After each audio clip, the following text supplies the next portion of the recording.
हमें लाभान्वित करने के लिए।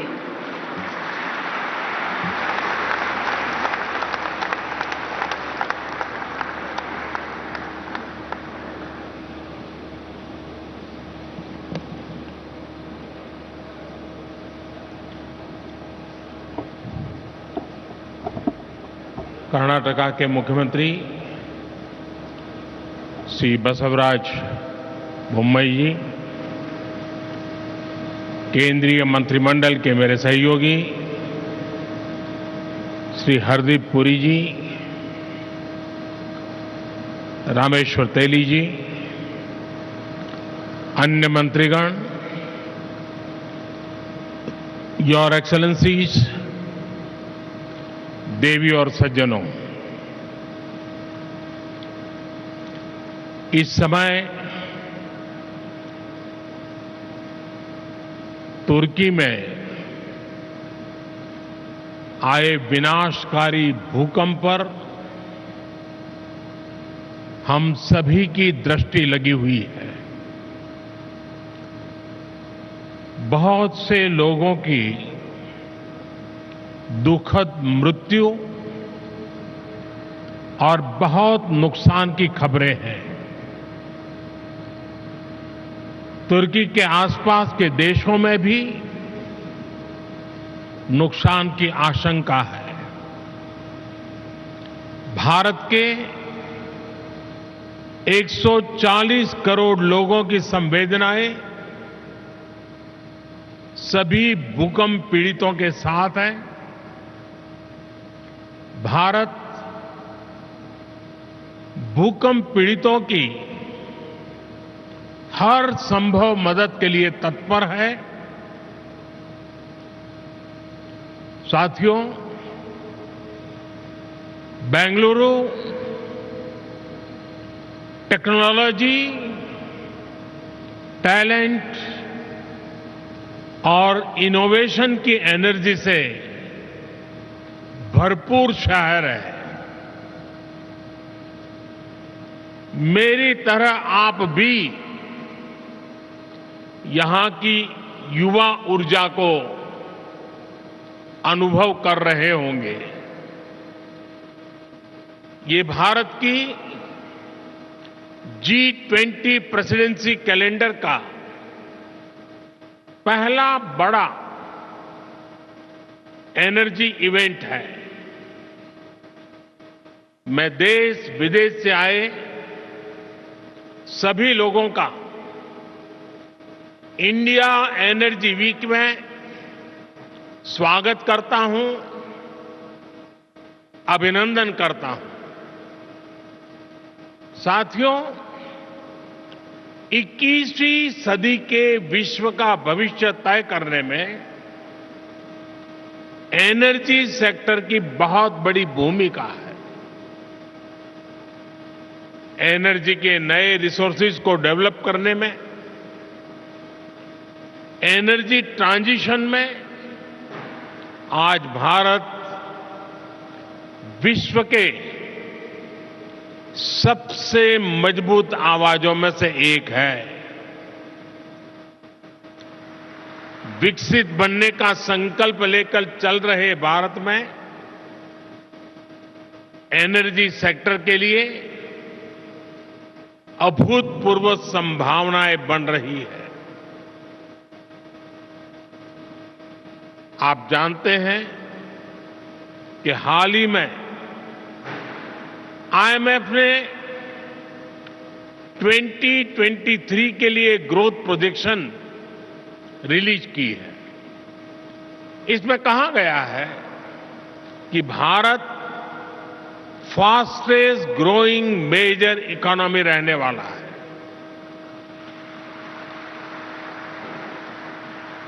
महामारी और युद्ध के प्रभाव के बावजूद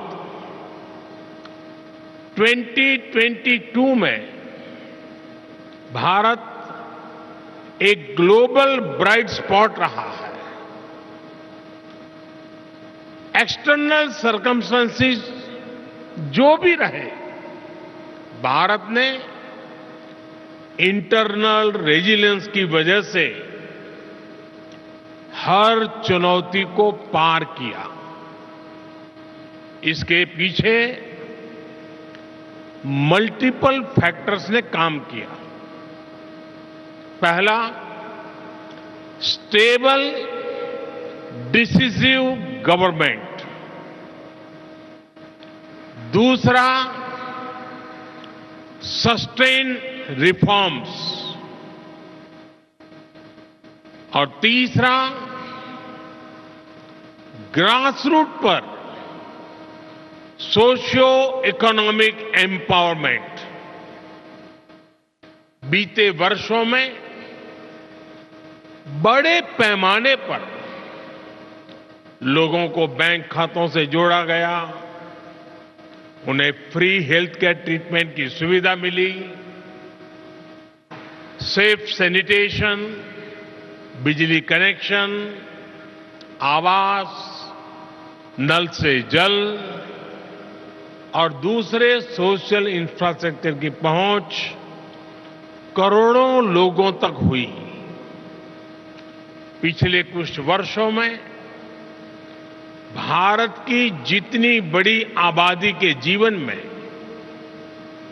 ये बदलाव आया है, वो कई विकसित देशों की जनसंख्या से भी ज्यादा है। इससे करोड़ों गरीबों को गरीबी से बाहर निकालने में मदद मिली है। आज करोड़ों लोग गरीबी से निकलकर मिडिल क्लास के स्तर तक पहुंच रहे हैं। आज भारत में करोड़ों लोगों की क्वालिटी ऑफ लाइफ में बदलाव आया है। आज गांव-गांव तक इंटरनेट पहुंचाने के लिए 6 लाख किलोमीटर, 600,000 किलोमीटर से ज्यादा ऑप्टिकल फाइबर बिछाए जा रहे हैं। पिछले 9 वर्षों में देश में ब्रॉडबैंड यूजर्स की संख्या 13 गुना बढ़ चुकी है। पिछले 9 वर्षों में इंटरनेट कनेक्शंस 3 गुना से ज्यादा हो चुके हैं। आज रूरल इंटरनेट यूजर्स की संख्या अर्बन यूजर्स की तुलना में ज्यादा तेजी से बढ़ रही है। इसके अलावा भारत दूसरा सबसे बड़ा मोबाइल फोन बनाने वाला देश बन चुका है। इससे भारत में दुनिया का सबसे बड़ा एस्पिरेशनल क्लास तैयार हुआ है। भारत के लोग चाहते हैं कि उन्हें बेटर प्रोडक्ट्स, बेटर सर्विसेज और बेटर इंफ्रास्ट्रक्चर मिले। भारत के लोगों की आकांक्षाओं को पूरा करने के लिए एनर्जी बहुत बड़ा फैक्टर है। इंडस्ट्रीज से लेकर के ऑफिसेज तक, फैक्ट्रीज से लेकर के घरों तक भारत में एनर्जी की जरूरत, एनर्जी की मांग बढ़ती ही जा रही है। भारत में जिस तेजी से विकास हो रहा है, उसे देखते हुए ये माना जा रहा है कि आने वाले वर्षों में भारत में अनेक नए शहर बनने वाले हैं।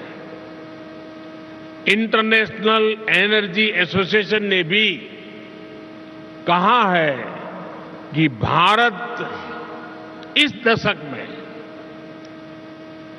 भारत की एनर्जी डिमांड दुनिया में सबसे ज्यादा होगी और यहीं पर आप सभी इन्वेस्टर्स के लिए, एनर्जी सेक्टर के स्टेक होल्डर्स के लिए भारत नई अपॉर्चुनिटीज लेकर के आया है। आज ग्लोबल ऑयल डिमांड में भारत की हिस्सेदारी 5% के आसपास है, लेकिन इसके 11% तक पहुंचने की उम्मीद है। भारत की गैस डिमांड तो 500% तक बढ़ने का अनुमान है। हमारा विस्तार ले रहा एनर्जी सेक्टर भारत में इन्वेस्टमेंट और कोलैबोरेशन के नए अवसर बना रहा है। फ्रेंड्स, एनर्जी सेक्टर को लेकर भारत की स्ट्रेटेजी के 4 मेजर वर्टिकल्स हैं। पहला, डोमेस्टिक एक्सप्लोरेशन और प्रोडक्शन को बढ़ाना। दूसरा, सप्लाईज को डाइवर्सिफिकेशन। तीसरा, बायोफ्यूल्स, इथेनॉल, कंप्रेस्ड बायोगैस और सोलार जैसे ऑल्टरनेटिव एनर्जी सोर्सेज का विस्तार। और चौथा, इलेक्ट्रिक व्हीकल और हाइड्रोजन के जरिए डीकार्बनाइजेशन। इन चारों ही दिशाओं में भारत तेजी से काम कर रहा है। मैं आपके बीच इसके कुछ एस्पेक्ट्स पर और विस्तार से बात करना चाहूंगा। साथियों, आप जानते हैं कि भारत दुनिया में चौथी सबसे बड़ी रिफाइनिंग कैपेसिटी वाला देश है। भारत की वर्तमान क्षमता करीब 250 MMTPA की है, जिसे बढ़ाकर 450 MMTPA करने के लिए तेजी से काम हो रहा है। हम अपनी रिफाइनिंग इंडस्ट्री को लगातार इंडिजीनियस, मॉडर्नाइज और अपग्रेड कर रहे हैं। हम अपनी पेट्रोकेमिकल प्रोडक्शन कैपेसिटी को बढ़ाने की दिशा में भी बहुत तेजी से काम कर रहे हैं। भारत के रिच टेक्नोलॉजी पोटेंशियल और ग्रोइंग स्टार्टअप इकोसिस्टम का उपयोग करके आप सभी अपने एनर्जी लैंडस्केप का विस्तार कर सकते हैं। साथियों, हम 2030 तक अपने एनर्जी मिक्स में नेचुरल गैस कंजम्पशन को बढ़ाने के लिए भी मिशन मोड पर काम कर रहे हैं। इसे 6% से बढ़ाकर 15% करने का लक्ष्य तय किया गया है।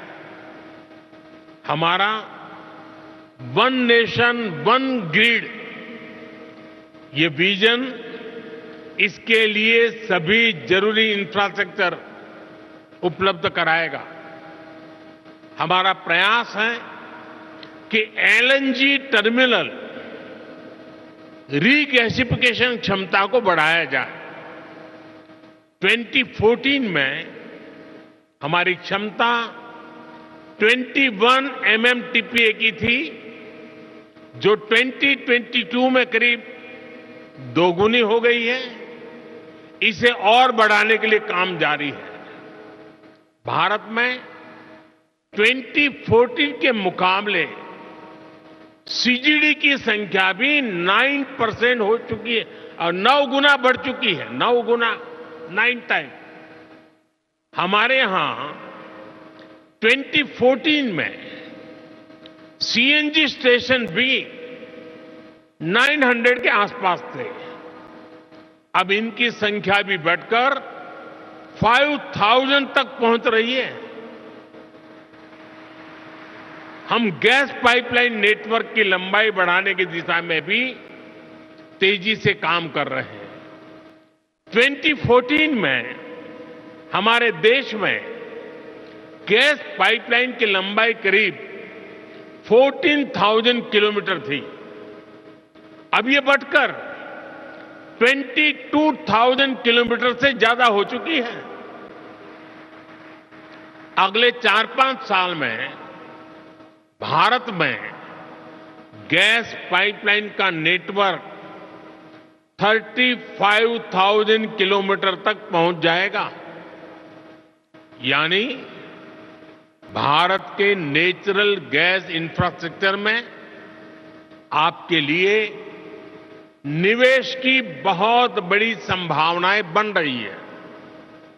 साथियों, आज भारत का जोर डोमेस्टिक एक्सप्लोरेशन और प्रोडक्शन को बढ़ावा देने पर है। ईएनपी सेक्टर ने उन इलाकों में भी अपना इंटरेस्ट दिखाया है जो इनएक्सेसिबल समझे जाते थे। आपकी इन भावनाओं को समझते हुए हमने नो गो एरियाज में कमी की है। इससे 10 lakh square kilometre area no go की पाबंदियों से मुक्त हुआ है। अगर हम आंकड़े पर नजर डालें तो नो गो एरियाज में भी ये कमी 98% से भी ज्यादा है। ये सभी निवेशकों से आग्रह करूंगा कि आप इन अवसरों को इस्तेमाल करिए। फॉसिल फ्यूल्स के एक्सप्लोरेशन में अपनी मौजूदगी बढ़ाइए। फ्रेंड्स, बायो एनर्जी के क्षेत्र में भी हम तेजी से आगे बढ़ रहे हैं। पिछले साल अगस्त में हमने एशिया की पहली 2G इथेनॉल बायो रिफाइनरी की स्थापना की। हमारी तैयारी इस तरह के 12 कॉमर्शियल 2G इथेनॉल प्लांट्स बनाने की है। सस्टेनेबल एविएशन फ्यूल और रिन्यूएबल डीजल की कॉमर्शियल उपयोगिता की दिशा में भी हमारे प्रयास जारी है। इस साल के बजट में हमने गोवर्धन योजना के तहत 500 नए वेस्ट टू वेल्थ प्लांट्स बनाने का ऐलान किया है। इसमें 200 कॉम्प्रेस्ड बायोगैस प्लांट्स और 300 कम्युनिटी या क्लस्टर बेस्ड प्लांट्स शामिल है। इसमें भी आप सभी के लिए हजारों करोड़ रुपए के इन्वेस्टमेंट के रास्ते बनने वाले हैं। साथियों, एक और सेक्टर जिसमें भारत विश्व में लीड ले रहा है वो है ग्रीन हाइड्रोजन का। नेशनल ग्रीन हाइड्रोजन मिशन 21वीं सदी के भारत को नई दिशा देगा। इस दशक के अंत तक हम 5 MMTPA ग्रीन हाइड्रोजन के प्रोडक्शन का लक्ष्य लेकर चल रहे हैं। इसमें भी 8 लाख करोड़ रुपए से अधिक के इन्वेस्टमेंट की संभावनाएं हैं। भारत अगले 5 वर्षों में ग्रे हाइड्रोजन को रिप्लेस करते हुए ग्रीन हाइड्रोजन का हिस्सा 25% तक बढ़ाएगा। ये भी आपके लिए बहुत बड़ा अवसर होगा। फ्रेंड्स, एक और महत्वपूर्ण विषय ईवीएस की बैटरी कॉस्ट का भी है। आज इलेक्ट्रिक व्हीकल में बैटरी की कॉस्ट 40 से 50% तक होती है। इसलिए इस दिशा में हमने 50 गीगावाट आवर्स की एडवांस केमिस्ट्री सेल बनाने के लिए 18,000 करोड़ रुपए से ज्यादा की पीएलआई स्कीम शुरू की है। देश में बैटरी मैन्युफैक्चरिंग फैसिलिटीज स्थापित करने के लिए एक अच्छा अवसर है। फ्रेंड्स, भारत में बन रही निवेश की इन संभावनाओं को हमने एक सप्ताह पहले आए बजट में और मजबूत किया है। बजट में renewable energy, energy efficiency, sustainable transportation और ग्रीन टेक्नोलॉजीज को और एनकरेज किया गया है। इसमें 35,000 करोड़ रुपए प्रायोरिटी कैपिटल इन्वेस्टमेंट के लिए रखे गए हैं ताकि एनर्जी ट्रांजिशन और नेट जीरो ऑब्जेक्टिव्स को बल मिले। बजट में हमने कैपिटल एक्सपेंडिचर के लिए 10 लाख करोड़ रुपए का भी प्रावधान किया है। इससे भी ग्रीन हाइड्रोजन से लेकर सोलार और रोड जैसे हर तरह के इंफ्रास्ट्रक्चर को गति मिलेगी। साथियों, 2014 के बाद से ग्रीन एनर्जी को लेकर भारत का कमिटमेंट और भारत के प्रयास पूरी दुनिया को देख रहे हैं।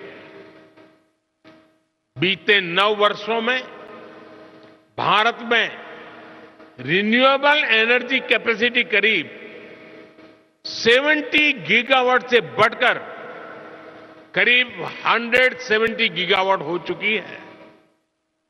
इसमें भी सोलर पावर कैपेसिटी 20 टाइम्स से ज्यादा बढ़ी है।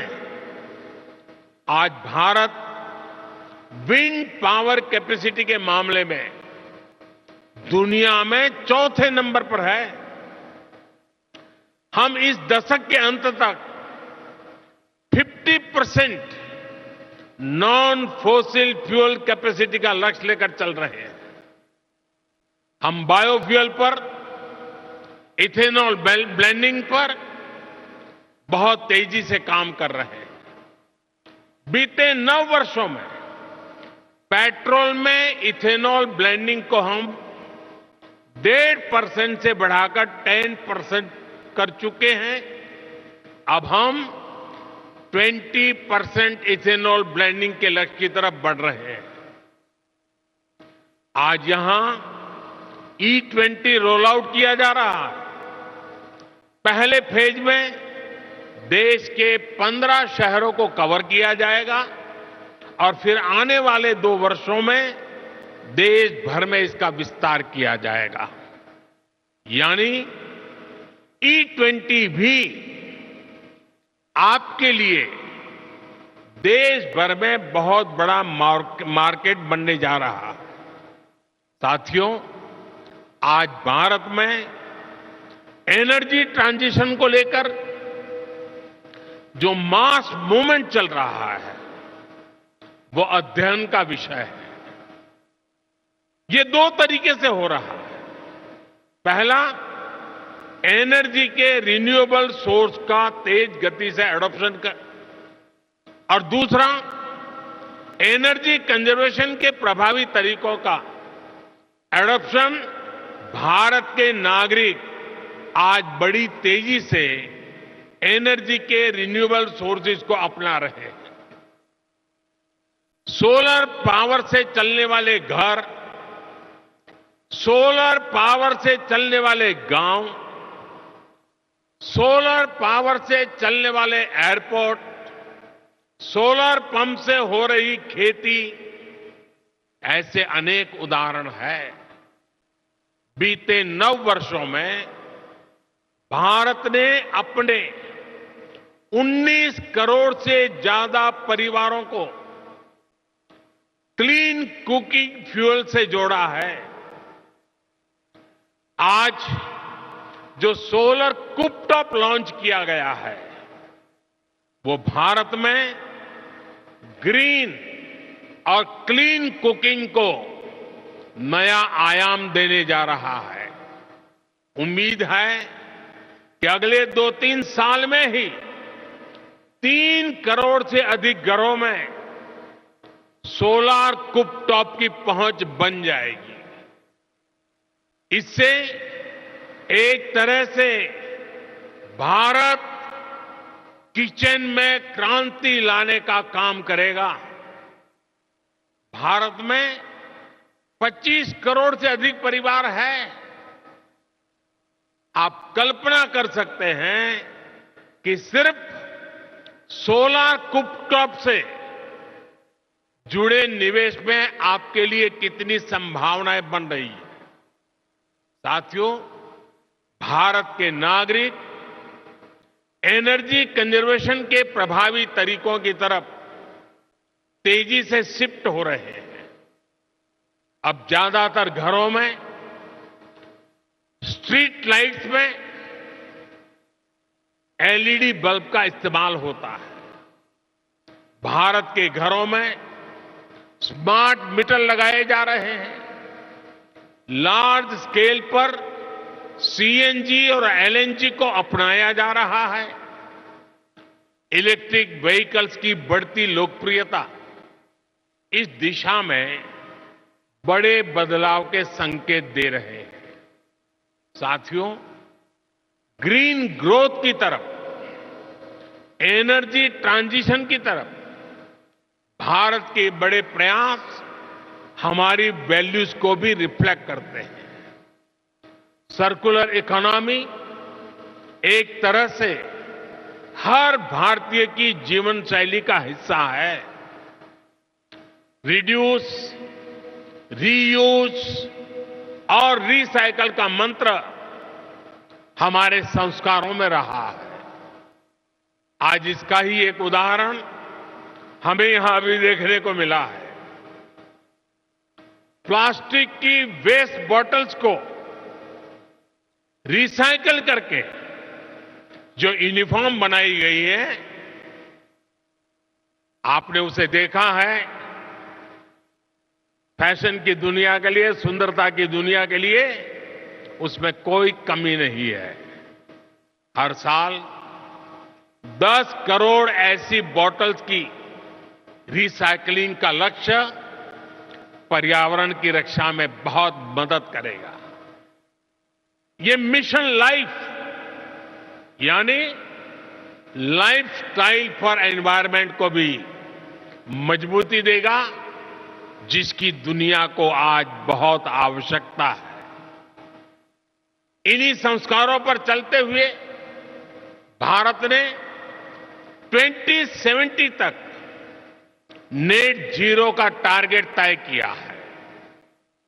इंटरनेशनल सोलर अलायंस जैसे प्रयासों से भारत इस सद्भावना को दुनिया में मजबूत करना चाहता है।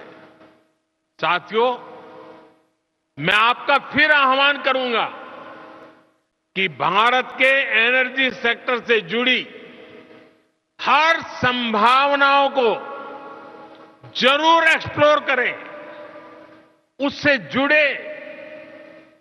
आज भारत आपके इन्वेस्टमेंट के लिए दुनिया में सबसे उपयुक्त जगह है। इन्हीं शब्दों के साथ आज आप इतनी बड़ी तादाद में यहां आए, एनर्जी ट्रांजिशन वीक के अंदर शरीक हुए। मैं आपका अभिनंदन करता हूं, स्वागत करता हूं और अपनी वाणी को विराम देता हूं। आप सबको बहुत बहुत शुभकामनाएं। धन्यवाद।